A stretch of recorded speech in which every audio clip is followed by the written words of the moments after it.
Welcome, guys. My topic today, the subject, the title of the speech is abstract concept. And I thought about what could be an abstract concept. And something came to mind, God. God could be considered an abstract concept.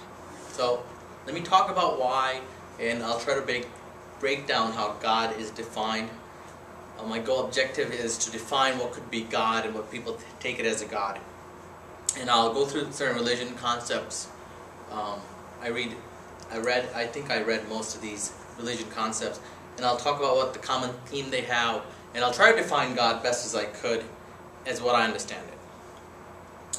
So, when you're growing up, I believe in evolution. I think we evolved, and we are come to a point where we're an animal who actually question ourselves, saying, what made us, or why are we here on this planet?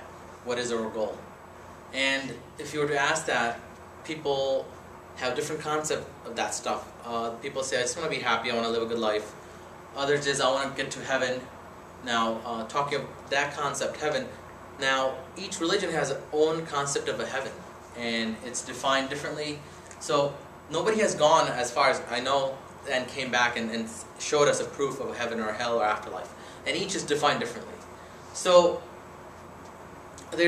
people can say stuff like there's a clockmaker, and then evolution opposite of that would be, some people say if there's evolution, why are there still monkey around? Now obviously scientists could answer that. I can't.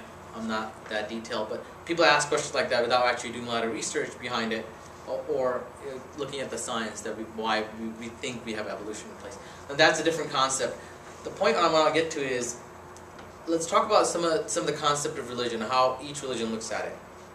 So let's look at Christianity. We have afterlife of heaven and hell, and you have two religions, Muslim and Christianity, and both of them believe in a mono God, one God, and that's that concept. And you have afterlife and hell, depending on what your sins are. And now you have Hinduism, which is a multi-God. There's a lot of different variety in gods, and thousands of gods in Hinduism, deities, and each one has their own concept, each one has their own role defined. Very accepting of a lot of other religion. And you have Buddhism. Buddhism talks about accepting what you have and being peaceful. And each religion has a common theme. If you look at it, there's actually verses in each religion that talks about, the main theme that goes through is this brotherhood. Treat how you want to be treated. And I can go through each religion and quote each passage that talks about how brotherhood is the most important key in life, and what should be looked at, and not other concept that may not affect long term, like following certain things. Like, I have a family who believes that, members who believe that eating onion and garlic is bad. They have their own religion. It's just more of the mentality of, how do you define this particular aspect? Think of it, all this, you look at it as, you should be more of a brotherhood theme around all this. Let's look at each religion. Like, you have Christianity, who talks about forgive and forget.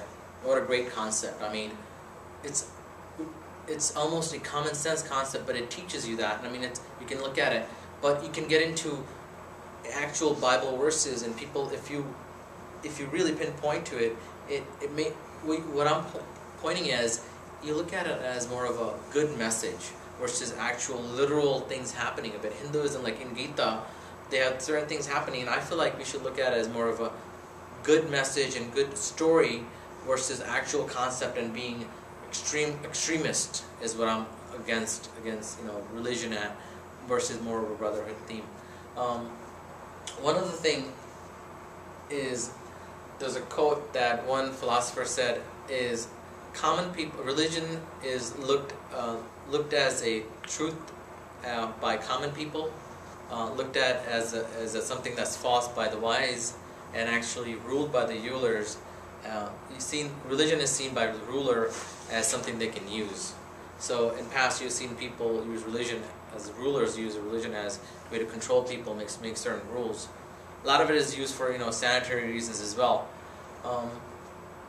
There was a talk recently on TED 2.0 about atheism 2.0, and the guy talks about, he says, you don't need to be this person, if you're atheist or if you're not an atheist, you don't need to be this against a religion all. You should be looking at it, the good that it has to offer. A lot of holidays are there because of religious reason, and what happens is, like, people get together, people meet members, they fly over. So there's a lot of good things that comes of religion if you look at it and use it as a good thing versus being extremist. So that's how I look at God, as more of a, if you believe in a God or if you don't believe in God, you should not be looking at it as a bad thing. Look at it as more of a brotherhood theme, helping each other out, versus, oh, he believes in this, he cannot go to hell, or he believes in this, he does not go to heaven. Like, I grew up as Hindu, quick story on my background, and I thought about all this. I think I said this before, is, now, Hinduism believe in reincarnation. Now, there's no proof of it. Now, Christians believe in one life. Well, this is your only life. So in Hinduism is, you keep you're reborn till you reach nirvana, or you reach a pure state where you can meet with the God. You ascend to godness, join him. And other part of it, in Christianity, believe in you will go to heaven or you go to hell and you're there forever. So two different concepts. Now, there's no way to combine something like that, you guys see?